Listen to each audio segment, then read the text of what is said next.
오늘은 여러분들과 함께 요한복음 21장, 요한복음 전체의 마무리가 되는 날입니다. 요한복음 1장부터 11장까지의 내용은 생명 있는 그리스도인이란 어떤 사람이냐라고 하는 걸 쭉 얘기했다면 12장부터 21장까지는 제자들에게 주시는 말씀, 곧 사역자에게 주시는 말씀입니다. 오늘은 사역의 재신임이라, 사역의 재신임이라는 제목의 말씀을 증거하도록 하겠습니다. 오늘 요한복음 21장의 내용은 이 부활의 주님과의 관계를 우리가 어떻게 깊은 관계를 맺고 사는지, 아니면 부활의 주님을 보고도 그냥 형식적으로 주님과의 관계를 맺고 살아가는지를 살펴보는 그런 시간입니다. 예수님은 사실은 주님을 따른다고 했지만 실질적으로 결단해야 될 때, 위기가 왔을 때 주님을 배반하고 떠났던, 그리고 부활의 예수를 만났음에도 불구하고 이제는 그 부활의 주님의 증인이 되어야 할 사람들이, 제자들이 난 옛날에 고기 잡는 대로 돌아갈 거야, 그래서 저들이 하나님 나라 사역자의 길을 걸어가라고 하나님이 택하여 주었지만, 부활의 예수님을 두 번씩이나 경험한 제자들은 나는 옛날에 고기 잡으러 돌아갈란다, 결국에는 옛 생활로 돌아가 버린 사역의 실패자가 되어버린 사람이 베드로 외의 제자들이었어요. 오늘 내용은 그런 사람들인데, 이렇게 사역에 실패한 자를 주님이 다시 불러서 하나님 나라 사역자로 세운 내용이 오늘 본문의 말씀입니다. 오늘 첫 번째로 우리가 살펴보는 것은 실패의 자리에 머물고 있는 제자들입니다. 실패의 자리에 머물고 있는 제자들.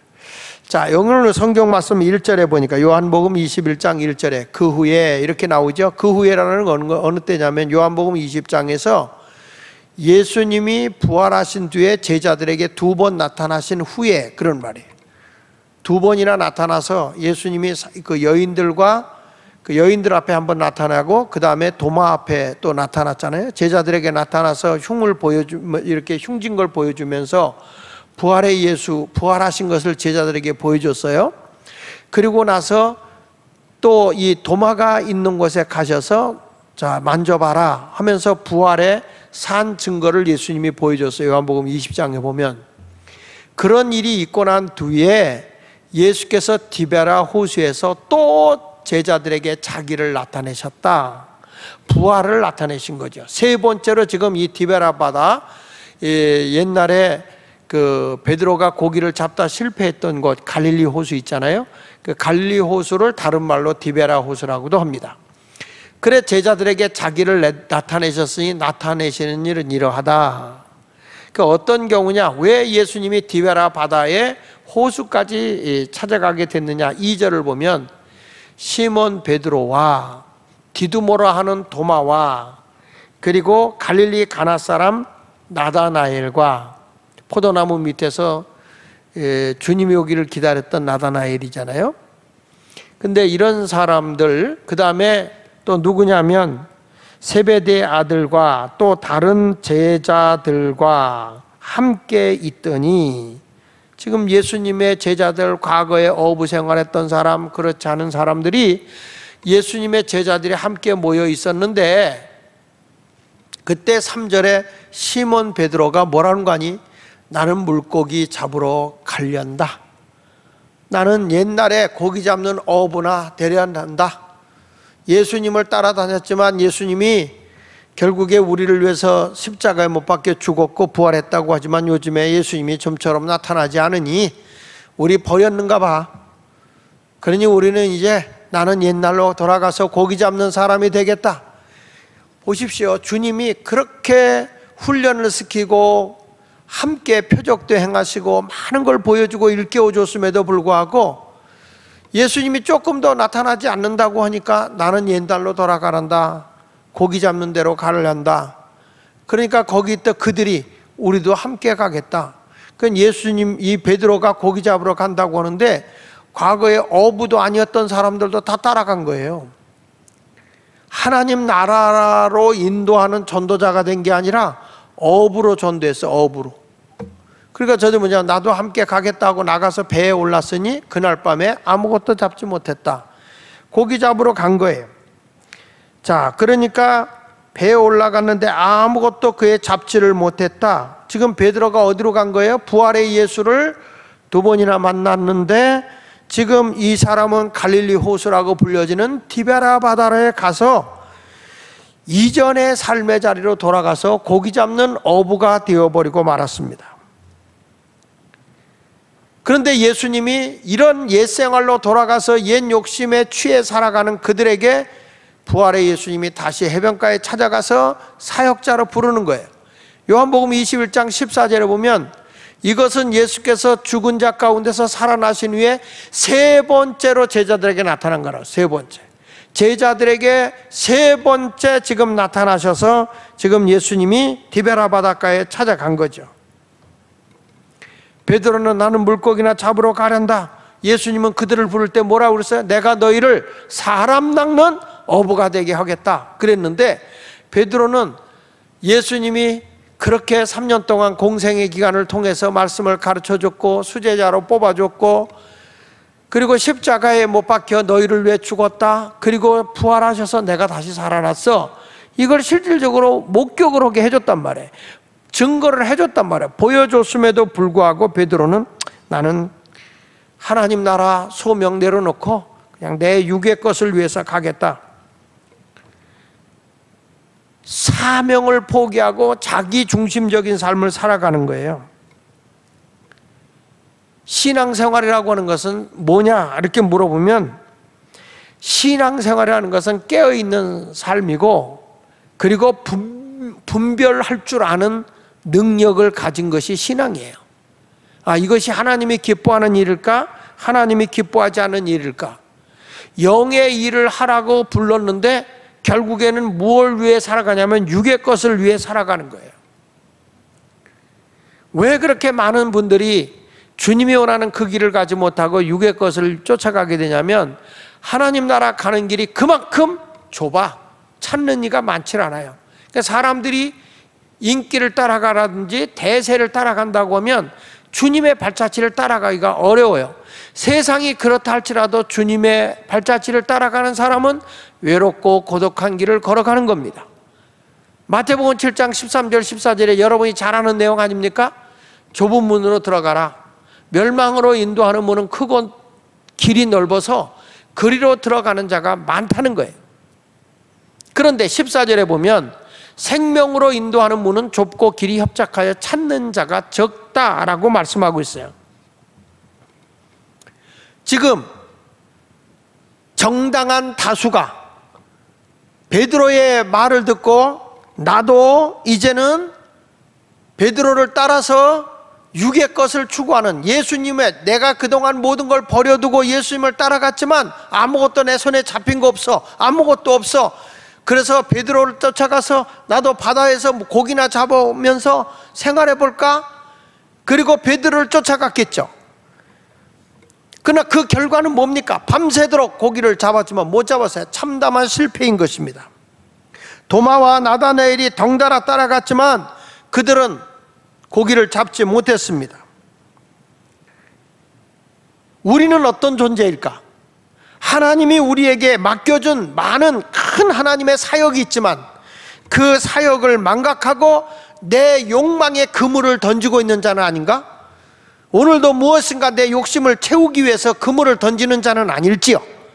주님의 뜻, 주님이 원하는 사역의 길을 걸어가기 위해서 씨름하고 하나님이 기뻐하는 일을 위해서 어떻게 하면 하나님의 뜻에 맞는 삶을 살아갈 것인가, 어떻게 하면 하나님이 원하는 그 길에 순종할 것인가, 이것을 생각하기보다는 하나님을 이용해서, 아니 예수 그리스도를 통해서 내가 세상에 어떤 그물을 던지면서 세상의 것을 건져보려고 하는 자는 아닌지, 우리를 불러서 하나님 나라의 사역자로 삼아줬지만 결국에는 세상적인 것에 취해서 세상 것을 잡으려고 하는 그런 인생이 돼버리고 마는 거죠.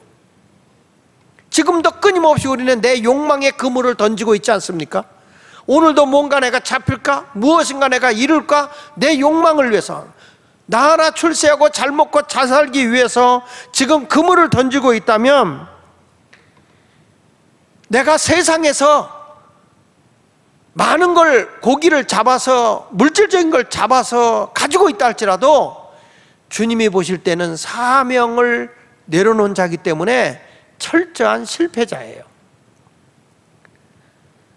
하나님의 부르심을 받은 영적인 거룩한 백성들은 세상의 것이 좀 부족해도, 세상의 것이 불편하다 할지라도 언제나 주님이 원하는 그 길을 살아가야 하나님 나라의 건설자인 거예요. 실패자의 길을 걸어가서는 안 되는 것입니다. 이들은 밤새도록 하나님의 사명을 집어던지고 자기 욕망의 그물을 던지다가 실패한 자예요. 이 실패한 자리에 두 번째로 누가 찾아가냐면 예수님이 찾아가서 실패하고 있는 제자들이 예수님을 만나게 됩니다.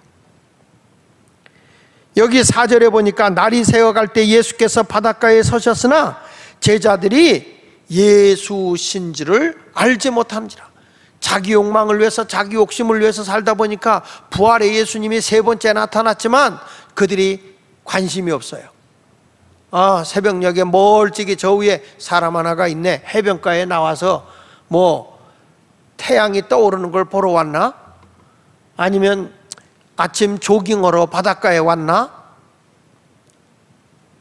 사람들이 관심이 없어요. 저분이 예수님이라는 생각은 전혀 하지 못해요. 근데 예수님이 그렇게 멀리 떨어지지 않은 바닷가에서 그들을 향해서 말하는 거죠. 얘들아, 너희에게 고기가 있느냐? 대답하되 없나이다. 자, 여기서 보면 예수님이 빈 그물만 반복해서 던지고 있는 그 빈손인, 세상에 많은 것을 가져보려고 했던 제자들의 빈손인 그들에게 예수님이 찾아오신 거죠. 여러분, 우리가요, 진리의 말씀 앞에 내가 바로 서기 전까지는 욕망의 눈으로, 욕망이라고 하는 눈으로 내 영적인 눈이 멀어 있기 때문에 예수님이 오셔도 못 봐요. 세상적인 욕심을 추구하는 사람은 주님의 뜻을 모른다고요. 주님이 가까이 와서도 모르지 않습니까? 그러니까 이들을 바라보면서 예수님이 두 가지 단어를 쓰고 있어요. 얘들아, 고기가 있느냐? 여기서 고기라고 하는 것은 익투스, 물고기죠. 근데 여기서 말하는 물고기는 뭐냐면 진귀한 음식을 의미해요. 여기서 이 물고기, 야, 너희들이 뭐 세상적인 것을 얻어보려고 먹고 살기 위해서 그물을 던졌는데 너희들이 그렇게 수고 애쓰는데 그 진귀한 그 음식을 너희들이 가지고 있냐? 너희들이 그렇게 애써서 뭔가 좀 먹고 살 만한 것 건졌느냐? 이렇게 묻는 거예요. 여기서 물고기라고 하는, 여기서 너희에게 고기가 있느냐? 그 말을 다시 말하면 내가 먹고 살 만한 아주 가치 있는 진미의 것이 있느냐? 이런 의미예요. 예수님 없이 내가 나가서 열심히 살아보고 뭔가 가져보려고 했는데 너에게 필요한 아주 소중한 것, 가치 있는 것, 그거 있냐? 이런 말이에요. 그러니까 저들이 뭐라고 그럽니까? 없다는 거예요. 근데 이 제자들을 보고 예수님 이런 말 하죠. 얘들아, 이렇게 말하죠. 얘들아, 이렇게 말해요. 지금 예수님보다 나이가 많으세요. 제자들이 예수님보다 나이가 다 많아요. 예수님은 이때 33세 아닙니까? 33세. 그러니까 제자들이 훨씬 나이가 많아요. 근데 예수님이 이들을 보고 얘들아 이렇게 말해요. 그 원문을 보니까 프로스파기온이라는 뜻이더라고요. 프로스파기온. 프로스파기온이라는 말은 철없는 아이라는 뜻이에요. 철없는 아이. 그러니까 지금 예수님이 볼 때 영적으로 너무 철이 없다는 거예요. 하나님의 생명의 말씀을 일깨워주고 3년 동안이나 그 놀라운 표적을 보여주고 하나님 나라의 비밀을 다 일깨워주고 그 말씀으로 다 가르쳐주고 천국도 보여주고 너희는 아무것도 근심하지 마라, 내 아버지 집에 거할 것이 많다, 다 일깨워주고 진리로 하나하나 일깨워줬는데도 이 사람이 욕망의 눈이 어두워서 자기중심적으로 살아가니까 예수님이 이들을 보고 너희들은 영적으로 보니 아직 철없는 애야. 나이 먹었다고 주님이 대우해 주는 게 아니고 영적으로 볼 때 어린아이라는 거죠. 그렇지 않습니까? 교회 와서도 보면 나이가 많이 먹고 세상 지식이 많아도 처음 예수 믿는 사람은 영적으로 어리잖아요. 영적인 세계를 잘 모르잖아요. 그러니까 어린아이예요. 나이가 어려도 신앙을 제대로 훈련받고 제대로 이렇게 말씀으로 훈련받은 사람은 영적 성숙자가 된다고요. 그래서 성경은 예수님이 말하는 거예요. 먼저 된 자로서 나중되고 나중된 자로서 먼저 될 자가 있다고 그랬잖아요. 영적인 세계는 선후배가 없어요. 나중 믿은 자가 먼저 잘 믿을 수도 있는 거고, 먼저 믿은 사람이 타성에 젖어서 더 못 믿을 수도 있는 거예요. 한번 따라 합시다. 영적인 삶은 선후배가 없다. 얼마든지 역전된다. 내가 이래봐도 몇 년 이 교회를 다닌 줄 알아? 그래도 하나님이 보시기에 영적으로 깨어있지 않으면 아무 소용이 없어요. 지금 예수님께서 지금 이 철없는 어린아이 같이 그냥 세상적인 것에 취해서 고기 잡는 베드로, 그리고 그의 제자들에게, 얘들아 너에게 고기가 있느냐? 너희들이 그렇게 세상적인 욕망을 가지고 뭔가 잡아보려고 하는데 너희가 정말 뭔가 거둔 거 있어? 너희들이 먹고 살만 아주 진귀한 것들 다 준비되어 있어? 이런 말이죠. 그렇게 애쓰는데 뭐 있냐? 이렇게 물어보는 거죠. 없어요. 아무것도 건진 게 없어요. 그랬더니 예수님께서 뭐라는 거 아니? 그물을 오른편으로 던져라.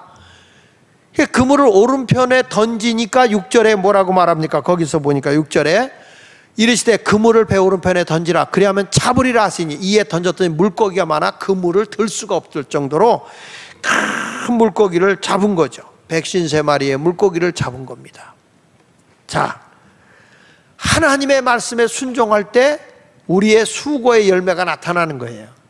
하나님 없이 내가 잘 된다? 그거는 우리에게 영원한 진미가 되지를 못해요. 그러니까 그때에 7절에 이런 말합니다. 이런 표적을 보니까 고기가 잡히잖아요. 그때 요한이 하는 얘기입니다.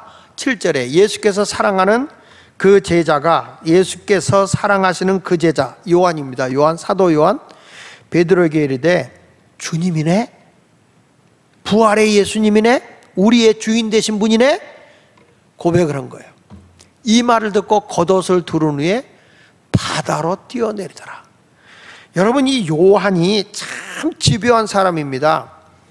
이 베드로는요, 예수님께서 가야바의 집들에서 신문당할 때, 빌라도의 그 십자가에 못 박히기 전에 그 신문을 받을 때 예수를 3번 모른다고 부인하잖아요. 그 불 쬐고 있기, 따뜻한 육신의 몸의 따뜻함을 위해서 예수를 3번이나 부인했던 사람이 베드로예요. 근데 이때에 베드로는 막상 자기의 위험이 왔을 때 예수를 모른다고 했던 사람이잖아요. 근데 예수님이 십자가에 못 박힐 때 겉옷은 찢겨지고 속옷은 통째로 제비 뽑아 가졌다고 그랬어요. 그래서 내가 그 설교를 했어요. 겉옷교회는 겉으로는 화려하고 멋있어 보이지만 위험이 올 때는 다 예수를 배반하고 도망간 자가 겉옷교인이고, 속옷교인은 그렇게 위험이 와도 예수님의 자리를 벗어나지 않고 끝까지 예수님을 모시는 자인데, 예수님의 어머니와 여인들이고, 그리고 아리마대 사람 요셉과 니고데모, 이런 사람이 예수님의 장례를 치르겠다고 그 예수님의 시신을 모시는 그런 사람들이 바로 찢겨져 나가지 않는 속옷교인이었다, 그런 말을 했어요. 근데 베드로는 예수님이다 하는 순간에 바닷가에 예수님이 서 있는 걸 보고 예수님에게 달려가고 싶어서 바다에 첨벙 뛰어들었는데, 그 뛰어들 때 특이한 게 뭐냐면 7절 끝부분에 한 말이 겉옷을 두른 후에, 이런 말을 했어요. 바다로 뛰어들었다. 여러분, 헤엄쳐서 가는 사람은 입고 있는 옷도 벗어야 돼요. 근데 베드로는 겉옷을 걸쳤다니까요. 요한이 의도하는 건 뭐냐면, 너는 설쳐봐야 겉옷이요, 언제든지 너 불리익이 오면 찢겨나갈 거야. 예수 모른다고 하고 도망갈 놈이잖아. 이런 의미를 담고 있어요, 여기서. 겉옷교인의 모습을 지금 요한이 의도적으로 지금 책망하고 있는 모습입니다. 여러분은 어떤 사람입니까? 아무리 어려움이 와도 나는 주님과 떨어질 수 없는 깊은 영적인 관계를 가진, 정말 영적인 은밀함 하나, 우리 주님과 은밀한 영적 비밀이 있는 그러한 그리스도인이 돼야 됩니다. 찢겨져 나가지 않는 속옷교인 같은 그런 아름다운 그리스도인이 돼야 된다고요. 근데 베드로가 거기에 올라가 보니까 이제 제자들도 배를 다 이렇게 대가지고 올라가 보니까 예수님께서 해변가에서 숯불을 피워놓고 생선을 굽고 떡을 굽고 계세요. 아침 조반을 준비하고 있어요. 그리고 조반을 먹어라 하는데, 세 번째에서 이 사건을 통해서 예수님이, 나는 여기서 참 충격을 받는 게, 책망을 하는 게 아니라 오히려 예수님을 배반하고 부활의 예수님을 보고도 뛰쳐나간, 세상적으로 뛰쳐나간 수제자 베드로를 책망하는 게 아니라 오히려 그에게 아침 조반을 준비해서 주더라고요. 제가 깨닫는 것이, 성도들이 야단 맞고 책망받아서 변화되는 게 아니고, 그 이중표 목사님이 쓴 책 가운데 별세 목회라는 책에 보면 이런 얘기가 나와요. 21세기의 목회는 먹회다. 잘 먹어야 된대, 잘 먹어야 돼. 요즘에는 우리 교회가 먹어야 되는데, 이게 그냥 코로나 때문에 교회에서 아무것도 먹이지를 못해가지고 먹는 공고사하고 말도 못하고 입을 콱 틀어막고 앉았으니 말이야, 마스크로. 이런 모습이 참 안타깝긴 해요. 그런데 보십시다. 21장 8절로 13절까지 보니까, 다른 제자들은 육지의 거리가 불과 한 50칸쯤 되므로 작은 배를 타고 물고기 든 그물을 끌고 와서 육지에 올라보니 숯불이 있는데, 이 숯불을 딱 보는 순간에 뭐가 생각났을까? 베드로는 아마 그 예수님이 신문당할 때 나 예수님 몰라 불 쬐면서 예수를 3번이나 부인했던 그 생각이 떠올랐을 거예요. 요한은 지금 여기서 지금 이 말씀을 통해서 의도적으로 숯불이라는 걸 지금 표시를 해요. 그래서 숯불이 있는데 그 위에 생선이 놓였고 떡도 있더라. 예수께서 이제 지금 잡은 생선 좀 가져오라 하시니, 시몬 베드로가 올라가서 그물을 육지에 끌어올리니 가득히 찬 물고기 153마리라 이같이 많으나 그물이 찢어지지 아니하였더라. 예수께서 이르시되 와서 조반을 먹으라 하시니, 제자들이 주님이신 줄 아는 거로 당신이 누구냐 감히 묻는 자가 없더라. 예수께서 가셔서 떡을 가져다가 그들에게 주시고 생선도 그와 같이 하시니라. 여러분 보십시오. 예수님은 실패의 자리에 있는 제자들, 주님의 뜻을 저버리고 자기 욕망을 위해 찾아간 제자들을 예수님은 찾아오셔서 아침상을 차려서 극진하게 대접을 하고 있어요. 저는 그러면서 여기서 숯불을 딱 보여주면서 거기서 생선과 떡을 굽고 있는 이 모습 속에서 이 숯불은 뭘 의미하는 거냐면, 한번 따라해 봅시다. 용서와 사랑. 예수님은 숯불을 통해서 저의 찔림을 당하게 한 거예요. 그리고 거기서 조반을 먹인다는 것은 내가 너희의 죄가 있어도 다 용서할 뿐만 아니라 너희가 배고픈 걸 알기 때문에 내가 떡을 준다. 이것은 사랑이죠, 사랑. 그러니까 사역자를 키울 때는 우리가 끊임없이 주님의 우리의 부족함이 있어도 죄책감에 묻혀 사는 게 아니라, 주님은 그러함에도 불구하고 우리를 용서해 주시고 끝까지 우리를 사랑해 주신다는 걸 잊지 말아야 돼요. 결국에 예수님의 사랑하는 제자들이 하나님 나라의 사역자가 될 수 있었던 것은 예수님의 책망 때문이 아니라 용서와 사랑의 법 때문에 된 거예요. 교회가 참 힘든 게 뭐냐면, 진리, 정의, 공의 이런 것 교회도 주장하잖아요. 그래서 이거 잘못했어, 이게 분명히 너는 잘못했어, 이 정지하기가 쉬워요 우리가. 근데 교회는 용서와 사랑의 법이 있기 때문에 이 진리를 주장하면서도, 공의를 주장하면서, 정의를 외치면서도 그 정의에 어긋나고 공의로움에 어긋났다고 해서 그를 정지하고 짓밟아서 무시해버리는 게 아니라, 그러함에도 불구하고 그를 용서하고 사랑해 주라는 거예요. 얼마나? 70번씩 7번이라도. 그래서 힘들어 그게. 2번 다시 안 보게, 다시 안 볼 거야. 너하고 나는 남이야, 이제 우리는 칼같이 끊어. 그래서 끊어지는 게 아니라는 거예요. 그러함에도 불구하고 주님은 용서해라, 사랑해라.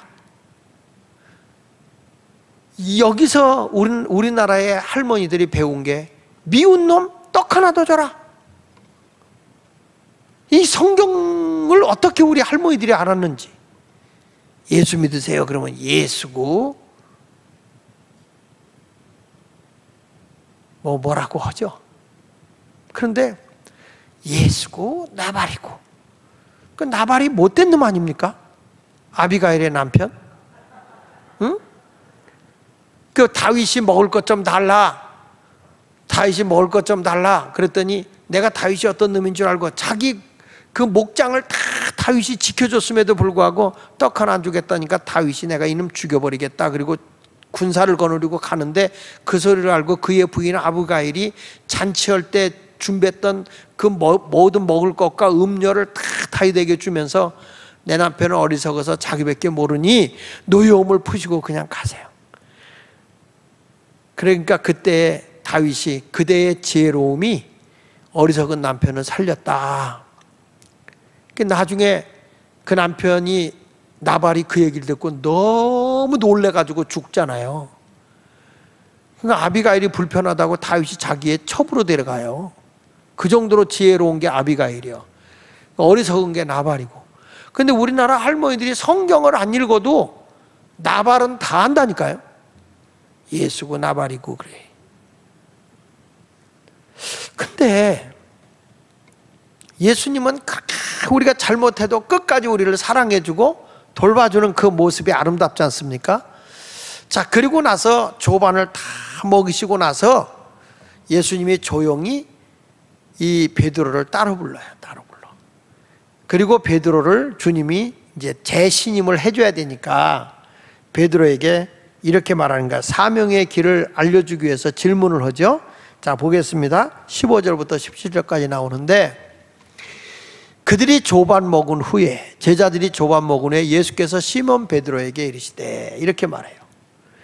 근데 이 베드로는요, 주는 그리스도시여 살아계신 하나님의 아들입니다라는 신앙의 고백이 있고 난 뒤부터 너의 이름이 요한의 아들 시몬이 아니라 베드로다. 사명자의 이름이에요. 내가 이 반석 위에, 반석이라는 뜻이잖아요, 베드로가.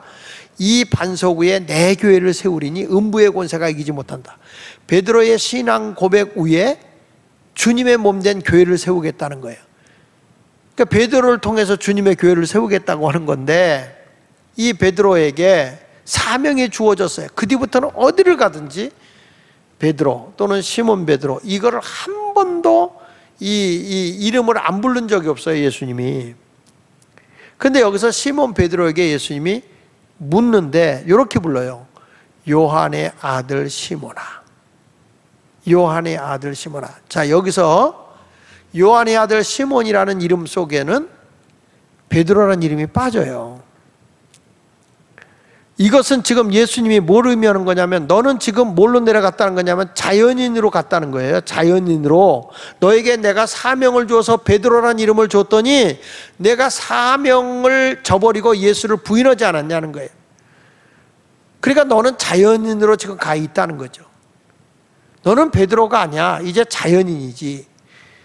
지금으로 말하면 장하길 목사, 나는 장하기라는 개인의 자연적인 이름은 이 강단에 쓸 수가 없어요. 이 강단에서 하나님의 말씀을 선포할 수가 없어요. 근데 나는 뭐가 있어요? 하나님이 주신 성직, 목사라는 사명의 이름이 있어서 복음을 전하는 거예요. 믿으십니까? 근데 그래서 보면 이런 거죠. 여기서 요한의 아들 시몬아 이렇게 부른 것은 날들어 어이 장하길 씨 이렇게 말한 거예요. 목사라는 직분을 다 빼버린 거예요. 당신의 아버지가 장자, 광자, 순자지? 요한의 아들 시몬, 그러니까 장광순의 아들 장하길 이렇게 보는 거예요. 자연인인 거예요. 자연인으로 갔을 때 질문하는 거예요.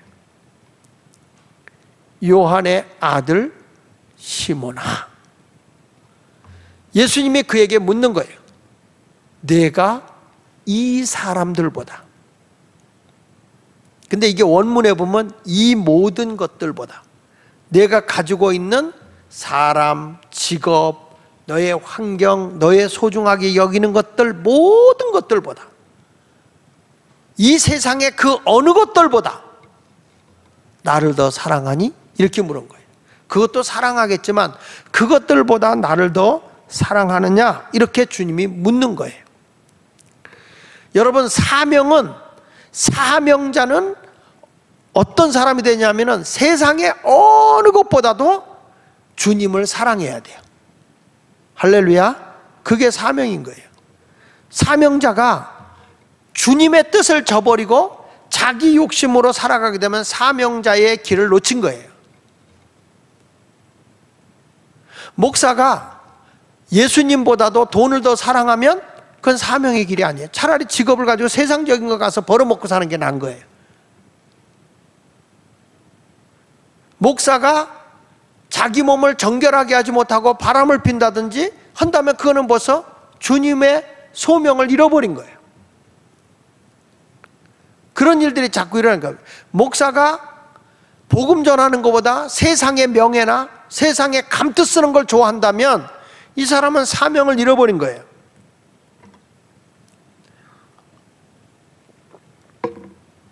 그래서 오늘 예수님이 묻는 거예요. 요한의 아들 시몬아, 이 사람들보다, 이 세상의 그 어느 것보다도 나를 더 사랑하니? 이렇게 물어본 거예요. 너 나 사랑하냐? 이 세상의 어느 것보다 더 사랑하냐? 동등하게 보지 않아요.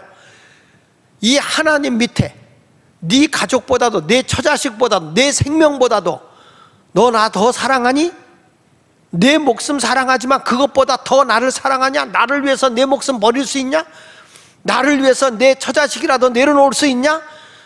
내 부모도 내려놓을 수 있느냐?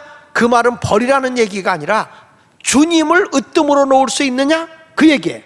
세상에 어떤 것보다도 주님을 최고로 여길 수 있느냐? 이렇게 물어본 거죠. 베드로는 망설임이 없어요. 주님, 그러합니다. 내가 주님을 사랑합니다.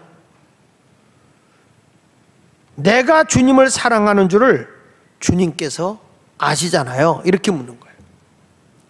세 번을 그렇게 물어요. 자, 16절에 보니까 두 번째 이르시되 요한의 아들 시몬아, 이때까지도 계속 자연인이에요. 너 나 사랑하냐? 주님이 이르되 주님 그러하나이다. 내가 주님을 사랑하는 줄 주님께서 아십니다. 예수님 인정하시잖아요. 내가 주님도 사랑하잖아요. 내가 처자식 버리고 내가 순간적으로 주님을 부인하고 주님을 멀리는 했지만 나 진짜 주님 사랑해요. 그런 고백이에요. 물론 여기서 내가 진짜 아가페적인 사랑을 하느냐 그거가 아니라 우정 어린 사랑을 할 수 있느냐 이렇게 묻는 거예요. 그러니까 주님이 아가페적인 사랑을 내가 나를 사랑하냐 이렇게 물어봤을 때 베드로는 계속 대답하는 게 아니요, 나는 우정 어린 사랑, 그 사랑을 얘기해요. 천례적인 사랑이 아니라 우정의 사랑.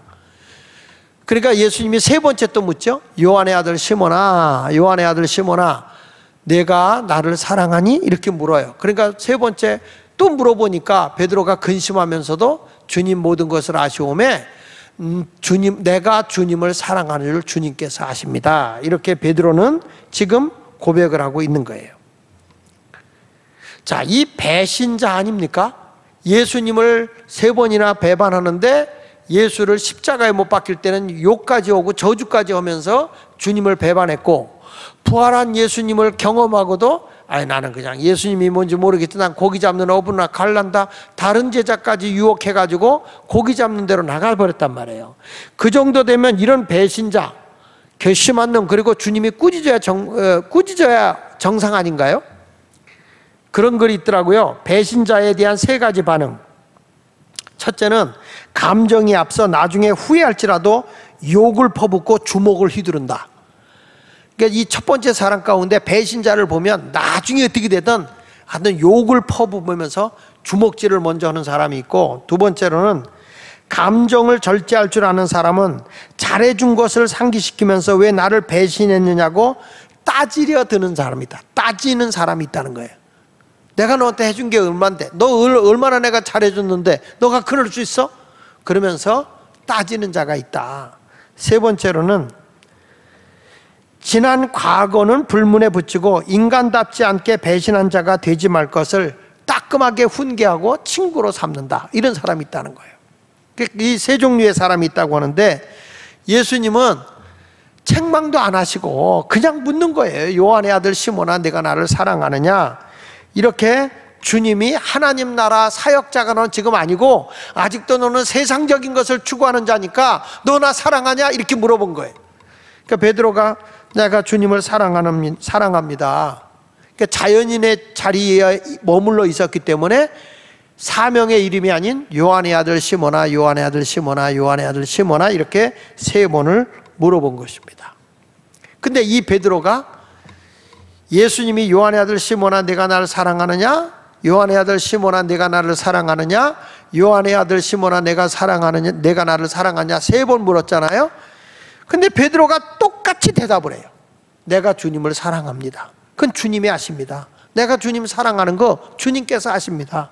내가 주님 사랑하는 거 주님께서 아십니다. 이렇게 아주 신실한 신앙의 사랑의 고백을 해요. 내가 주님 사랑합니다. 실수했어도 내가 주님은 사랑한다고요. 그런 고백을 하는 거예요. 그러니까 예수님이 이런 사랑의 고백을 할 때마다 사명을 주시는 거예요. 보실까요? 자, 내 15절 하반절에 보니까 내 어린 양을 먹이라. 주님이 사랑하니까 뭐가 주어지는 거예요? 사명이 주어져요. 사명이 내 어린 양을 먹여라. 교회 다니다가 주님을 사랑하면 주님이 사명을 주게 돼 있어요. 교회 다니면서 아무 일도 안 한다, 그거는 잘하는 게 아니야. 하나님의 사명을 받는 거는 감사할 일인 거예요. 내 어린 양을 먹여라. 이 어린 양이라는 것은 원문에서 한번 따라하세요. 아르니온. 크게 하세요. 아르니온. 양이라고 다 같은 양이 아니에요. 이 아르니온은 뭐냐면 작은 양, 갓 태어난 양, 새끼 양. 베드로에게 지금 하시는 말씀이 사명을 주면서 너 이제 나를 위해 살아갈 때 간 믿는 사람들, 아직 영적으로 갓난애기들, 그런 사람을 잘 돌봐주거라. 이런 사명을 준 거예요. 그러니까 한마디로 돌봐줘라. 돌봄으로 출발하는 거예요. 제가 처음에 목회를 하면서 개척을 하니까 신앙이 다 어리죠. 다 어리니까 막 돌보는 거예요. 다 돌보다 삐지고 뭐 나가고 들락날락거리고 조금만 관심 안 주면 그냥 뭐 있는 사람만 관심 둔다 그러고 막 이렇게 별 소리를 다 해요. 몇 명 안 될 때는 다 관심 두다가 새로운 신자가 오면 아무래도 새로운 신자에 관심을 두잖아요. 근데 새로운 신자가 자기보다 조금 더 나은 것 같으면 목사님은 뭐 젊은 것만 좋아한다, 뭐 이리 다 좋아해. 젊은 거 좋아하긴 뭐 젊은 거 좋아해. 다 좋아하지. 뭐 누구 있는 사람만 좋아한다. 있어봐도 그나물이요. 뭐 있다고 그래서 그 사람이 뭐 주나? 근데 있는 것도 아니야. 하도 못 사니까 좀 있어 보이는 거지. 다 거기서 거기요. 개척교회 할 때는 하나같이 인생 개척자들만 오니까 그냥 엉덩이 방에다 대고요. 다 같이 놀다 동네 한 바퀴 오면 집안 청소 끝나. 집구석이 얼마나 좋아. 단칸방에서 살잖아요. 그럼에도 불구하고 다 그런 양, 아직 어린 양들이죠. 어린 양을 돌보는 게 목회라고. 근데 두 번째 또 그러죠. 내가 나를 사랑하는 요한의 아들 시몬아 내가 나를 사랑하냐 그랬더니 예수님께서 16절 하반전에 또 그런 얘기를 해요. 내가 주님을 사랑하는 줄 주님이 아십니다 했더니 내 양을 치라. 따라합시다. 내 양을 치라. 그 내 양을 치라는 이 양은 어떤 양이냐면 프로바티온이에요. 프로바티온. 한번 따라해보세요. 프로바티온. 새끼 양은 뭐라고? 아르니온. 그리고 요 두 번째로 주신 프로바티온이라는 양은 중간 크기 양이에요. 중간 크기 양. 아직 새끼 날 정도는 안 되고 우리로 말하면 그냥 청소년기.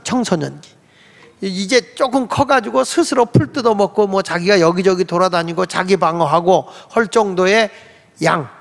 그러니까 중간 크기 양이죠. 그러니까 성숙되지는 못했지만 그래도 스스로 자기가 사랑할 줄 알고 사랑할 줄 알지만 그래도 돌봄이 필요한.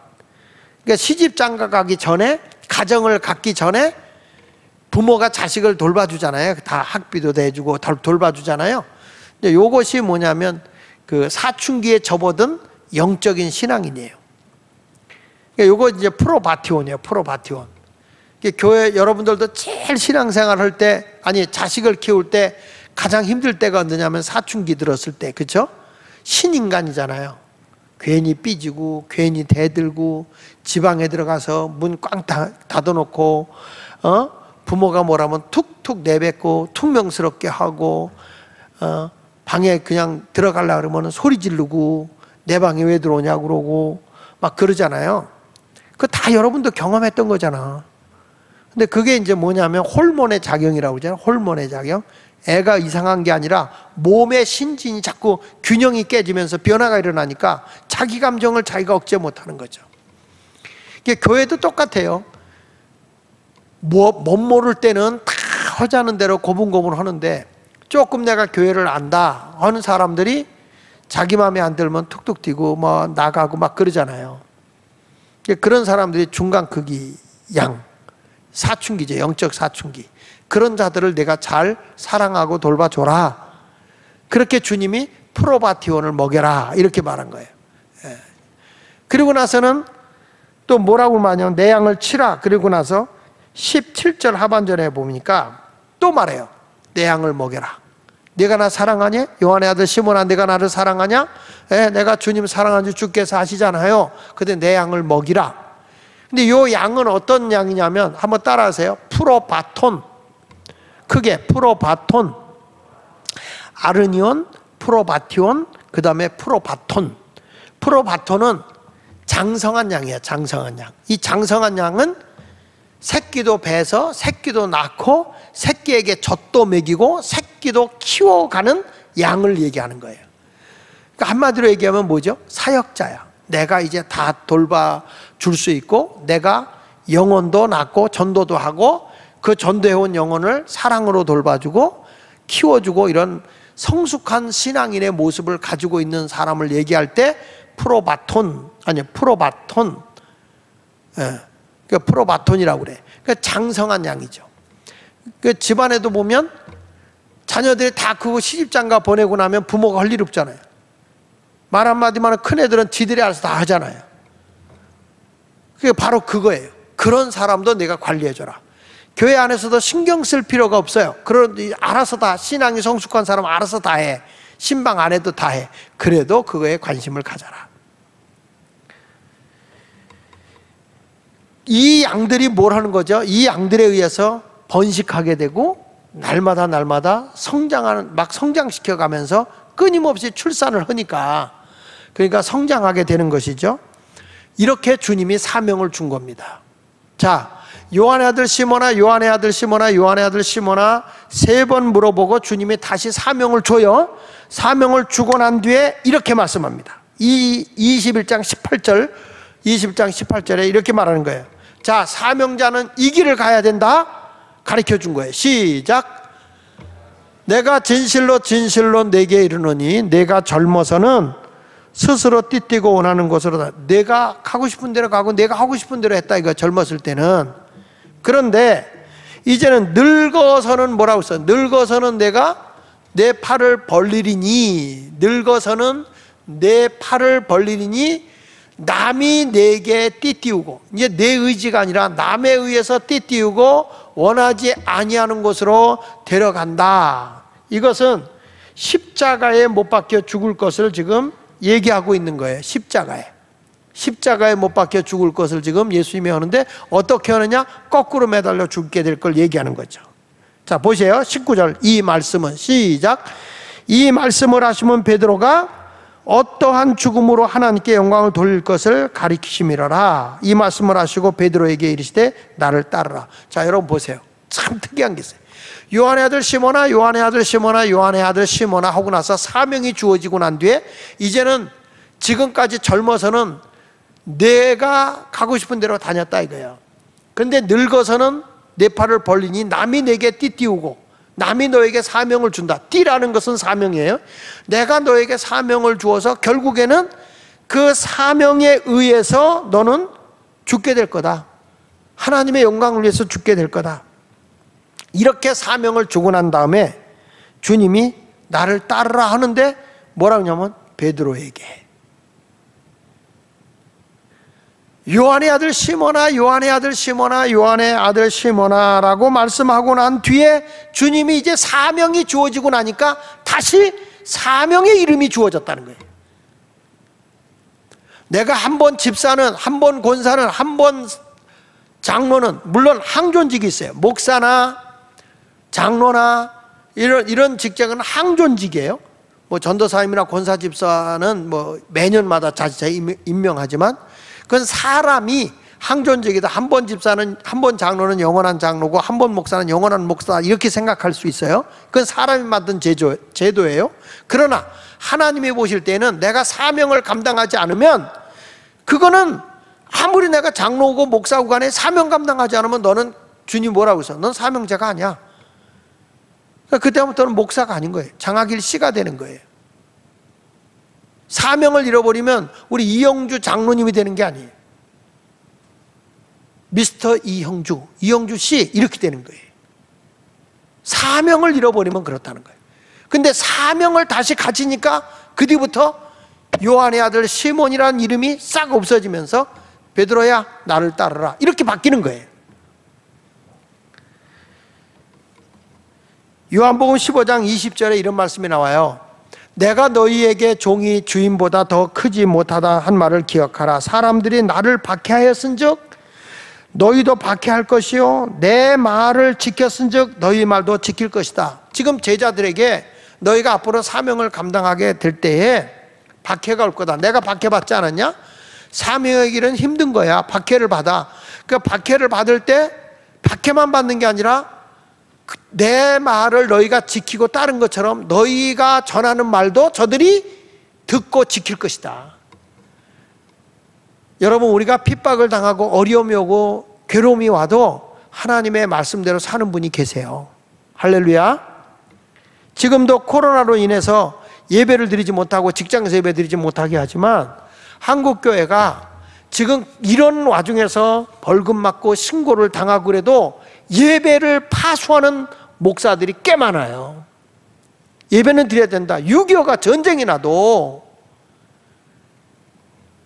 그래서 주님이, 주님 오시는 다시 환란이 올 때 너희가 빨리 도망가야 되기 때문에 그날이 안식일이 되지 않도록 기도하라고 그러잖아요. 안식일이 되지 않게. 온전히 살아서 하나님 앞에 온전한 예배를 드리는데 내가 주님의 뜻대로 산다고 하는 것은 그만큼 고난이 오는 거예요. 고난이. 그렇지만 그 고난 뒤에 뭐가 오느냐? 예수 믿는 사람이 있다니까요. 일제 36년에 그렇게 신사참배하고 신사참배하라 뭐 해라 하고 핍박을 당해도 주기철 목사님과 같이 또 길선주 목사님 같은 분들이 계셨기 때문에 이 나라가 신앙에 흔들림이 없이 그래도 순교하면서 신앙을 지킨 거예요. 신사참배한 목사들 엄청 많습니다. 그래서 일제 36년이 끝나고 난 뒤에 8.15 해방이 되고 나서 그들에게 뭐가 일어납니까? 그 일어나고 난 뒤에 그냥 뭐 진짜냐 가짜냐 교회가 싸움이 터지는 거예요. 신사참배한 사람은 가짜다. 지금 우리나라 보면 뭐 친일파다 뭐다 이게 싸우듯이 목사들 세계가 엄청 싸움이 있어요. 그렇게 분쟁하고 싸우다가 터진 게 6.25예요. 6.25. 여러분, 하나님 나라의 길을 걸어간다는 것은 그만큼 힘들고 어려운 일이 있어요. 자, 요한복음 11장에서 생명 있는 그리스도인이 마지막으로 가야 되는 게 뭐냐고 그랬을 때 죽음이라고 그랬어요. 요한복음 12장 24절에 말씀하잖아요. 내가 진실로 너희에게 이르노니 하늘의 미래의 땅에 떨어져 죽지 않으면 하늘 그대로 있고 죽으면 많은 열매를 맺는다. 이게 생명 있는 그리스도인의 결론이야. 생명은 뭐냐? 죽음으로 생명을 낳는 거다. 모든 씨앗은 죽음으로 생명이 있는 거예요. 그리고 열매를 맺는 거예요. 죽지 않으면 열매가 없어요. 사역자도 마찬가지예요. 사역이라는 것도 사명자들도 희생과 헌신이 없이는 절대로 열매가 없어요. 베드로의 죽음, 거꾸로 십자가에 매달려 죽는 죽음이 없다면, 그 고난과 핍박이 없다면 과연 복음이 열매 맺었을까요? 자기 욕심을 위해서, 자기 욕망을 위해 살았다면? 바울이 로마에 가서 목이 잘려져서 순교를 당하는 그 길을 걸어가는 그 핍박과 환난을 당하면서 복음을 전하는 길이 아니었다면, 자기 욕망을 위해서 자기 욕심을 위해 살아갔다면 이방에 복음이 전파될 수 있었을까요? 아닙니다. 바울이라는 사람은 세상의 모든 것은 다 배설물 같이 내려놨잖아요. 오직 주님의 영광만을 위해서 살아온 거예요. 사역자는, 하나님 나라 사역자는 나를 위해 사는 자들이 아니라 하나님의 영광을 위해 살아가는 자예요. 그걸 위해서 베드로에게 늙어서는 남이 내게 띠띠울 거다. 그래서 너희가 하나님의 영광을 위해서 죽을 것이다. 요한복음의 결론은요, 예수 믿는다는 게 뭐냐? 내가 죽어져서 많은 열매를 맺는 거야. 그게 예수 믿는 거야. 사역이라는 게 뭔지 아냐? 하나님의 영광을 위해서 죽는 게 사역자다. 이렇게 말하는 거예요. 예수 믿는 건 내가 죽어서 열매를 맺는 거라고 한다면, 사역이라는 것은 주님의, 하나님의 영광을 위해서 내가 죽어질 줄 알아야 된다.